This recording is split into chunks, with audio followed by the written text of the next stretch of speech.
ब्राह्मणवाद के खिलाफ नारे लगाए, हिंदुत्व के खिलाफ नारे लगाए, आरएसएस बीजेपी के खिलाफ नारे लगाए, मोदी के खिलाफ नारे लगाए। एक तरफ आप ये कह रहे हैं कि आपका ये आंदोलन बृजभूषण के खिलाफ है, तो दूसरी तरफ इस नारे का इस आंदोलन में क्या जरूरत है, क्या आवश्यकता है, क्या आवश्यकता आन पड़ी? एजेंडा सेट करने आए ना आप अपना। आपने एक बार भी ये नहीं बोला पहलवान मांगे आजादी, पहलवानों को न्याय दो, आपने एक बार भी ये नहीं बोला। और मैं अपने आइडल का इस्तेमाल, मैं अपने देश के गौरव का इस्तेमाल इन टुकड़े टुकड़े गैंग के लोगों को नहीं करने दूंगा, इन शाहीन बाग के लोगों को नहीं करने दूंगा। जब साक्षी मलिक इस देश की बेटी है तो पीटी उषा क्या है? पीटी उषा क्या है? पीटी उषा के साथ मैन हैंडलिंग क्यों हुई? हम ये सवाल पूछेंगे। नमस्कार, मेरा नाम है अनुराग मिश्रा। फिलहाल हम जंतर मंतर पर हैं। जंतर मंतर पर पहलवानों का धरना चल रहा है। आरोप है उनका भारतीय जनता पार्टी के एक सांसद के ऊपर कि यौन उत्पीड़न हुआ है, उनके साथ यौन शोषण हुआ है भारतीय जनता पार्टी के सांसद के द्वारा। उसमें कुछ ऐसी घटनाएं हुई, कुछ ऐसे नारे लगे जिसके बाद प्रोटेस्ट का रुख कहीं ना कहीं बदला हुआ नजर आया। उसमें कवर कर रहे थे पत्रकार हमारे साथी हैं प्रभात रंजन मिश्रा। प्रभात जी, मैं पूरा मसला समझना चाहूँगा, शुरू से शुरू करिए कि जब आप आते हैं रिपोर्टिंग करने और उसके बाद किस तरीके से घटना बदल आती है कि यहाँ तक आता है कि पत्रकार को पत्रकार से बातचीत करना पड़ रहा है।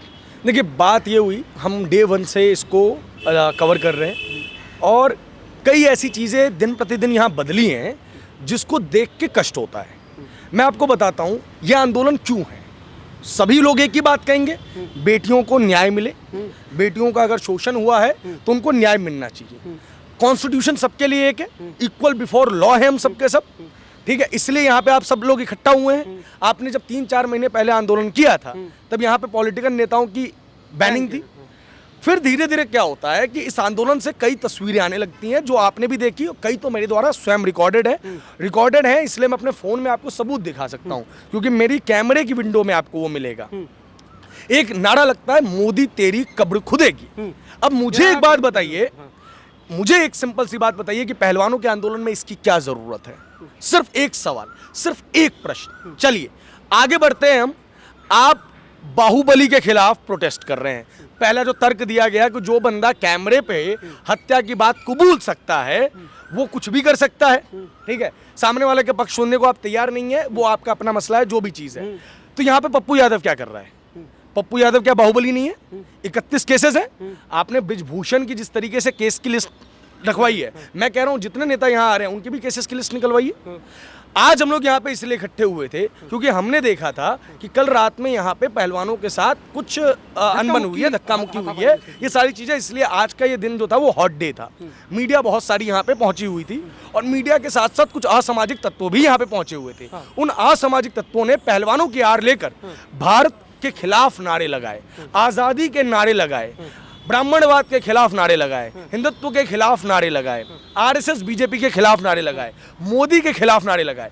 एक तरफ आप ये कह रहे हैं कि आपका ये आंदोलन बृजभूषण के खिलाफ है, तो दूसरी तरफ इस नारे का इस आंदोलन में क्या जरूरत है, क्या आवश्यकता है, क्या आवश्यकता आन पड़ी? हमने ये प्रश्न वहां मौजूद उन नारे लगाने वालों से पूछा। उनके पास कोई जवाब नहीं था क्योंकि देखिए यहाँ पे जो मैक्सिमम लोग पहुंच रहे हैं वो अपनी राजनीति चमकाना चाहते हैं। जब ये पहलवानों का आंदोलन है तो ये पहलवानों के आंदोलन में प्रमुख भूमिका किसकी होनी चाहिए? पहलवानों की होनी चाहिए। लेकिन आपसे मैं पूछना चाहता हूं कि पिछले 10-12 दिनों से यहाँ पे प्रमुख भूमिका किसकी रही है? नेताओं की रही है। जो अरविंद केजरीवाल अपने शीश महल के सवालों का जवाब नहीं दे पा रहे, जिन्होंने दिव्या काकरान जो दिल्ली की पहलवान थी उसका सामूहिक अपमान किया, वो सौरभ भारद्वाज जो प्रेस कॉन्फ्रेंस करके उसका अपमान करते रहे, दिल्ली की शान का, गौरव का, वो सौरभ भारद्वाज कल यहां पहुंचे। क्यों पहुंचे?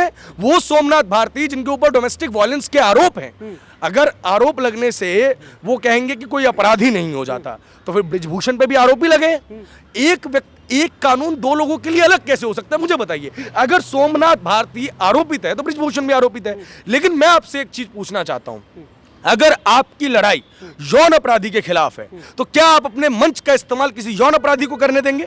प्रियंका वाड्रा का सचिव संदीप सिंह यहाँ क्या कर रहा था, क्यों प्रियंका वाड्रा ने यहाँ से इसको नहीं हटाया, मैं पूछना चाहता हूँ ये सवाल। तो हम जब ये प्रश्न पूछने लगे तो उनको मिर्ची लग गई। देखिए, पहलवानों के साथ मेरी आपकी हम सबकी पूरी सहानुभूति है, इसलिए हम यहाँ आते हैं। सिंपल सी बात है, साक्षी मलिक जी ने 6 अगस्त 2022 को जब देश का तिरंगा अर्धरात्रि में लहराया, उनकी आंखों में जब आंसू थे तो उनके साथ साथ 135 करोड़ लोगों की आंखों में आंसू थे। और मैं अपने आइडल का इस्तेमाल, मैं अपने देश के गौरव का इस्तेमाल इन टुकड़े टुकड़े गैंग के लोगों को नहीं करने दूंगा, इन शाहीन बाग के लोगों को नहीं करने दूंगा। जब साक्षी मलिक इस देश की बेटी है तो पीटी उषा क्या है? पीटी उषा क्या है? पीटी उषा के साथ मैन हैंडलिंग क्यों हुई? हम ये सवाल पूछेंगे कि आपके आंदोलन में एक स्पोर्ट्स पर्सन के साथ मैन हैंडलिंग हुई और मेरे खिलाड़ी, मेरे देश का गौरव, मेरे देश का सम्मान बढ़ाने वाले लोग चुप है, क्योंकि आप समझ गए कि आपको इनकी आवश्यकता है। मेरी बहनों, मेरे खिलाड़ियों, मेरे देश के गौरव के लोगों, आपको इनकी आवश्यकता नहीं है। ये आपका इस्तेमाल कर रहे हैं। ये अपने मंसूबे जो इनके हैं 2024 के लिए जो इनको नैरेटिव सेट करना है, इनको पता है आज के टाइम में जो प्रोग्रेसिव थिंकिंग वाले लोग हैं वो किसी आंदोलन का समर्थन नहीं करेंगे। किसान आंदोलन का प्रपंच लोगों ने देख लिया। मैं आपसे एक चीज पूछना चाहता हूं, शाहीन बाग कितने दिनों तक चला? 6-8 महीने चला। वो लोग कहां बैठे थे? मेन हाईवे पे बैठे थे। दिल्ली आने, दिल्ली से जाने दोनों लोगों को दिक्कत थी या नहीं थी?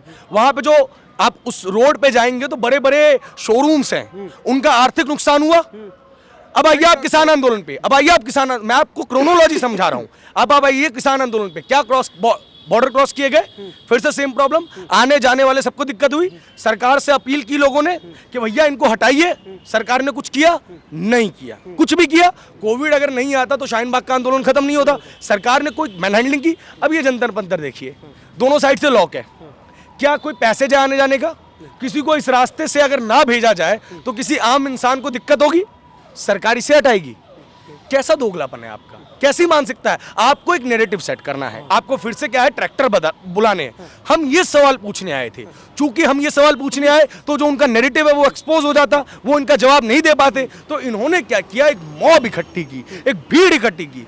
तथा कथित रूप से लोकतंत्र के रक्षकों ने आज लोकतंत्र के भक्षक बनने का काम किया और वहां मौजूद सभी लोग सिर्फ और सिर्फ दर्शक बन के रह गए। ये सब मौन रहे। जी, मैं वहां पर मौजूद था जब ये तमाम घटनाक्रम हो रहे थे। आप आते हैं सारी चीजें। तो मैं समझ रहा हूं वो मोमेंट कब आया कि जब एक अटैक वाली स्थिति बन गई, मैन हैंडलिंग वाली जो बात आप कर रहे हैं उसकी स्थिति बन गई, एक हमलावर हो गई। जब प्रोटेस्ट कर रहे हैं, सवाल पूछना या बातचीत करना सभी का काम होता है। नारे लगते हैं, आप उसके बीच में जाते हैं, सवाल पूछते हैं और उसके बाद जो चीजें बदलती हैं। वो लोग देखिए, हम यहाँ पे 2-2.5 घंटे से थे, हम आपस में वार्तालाप कर रहे थे, आपने देखा होगा।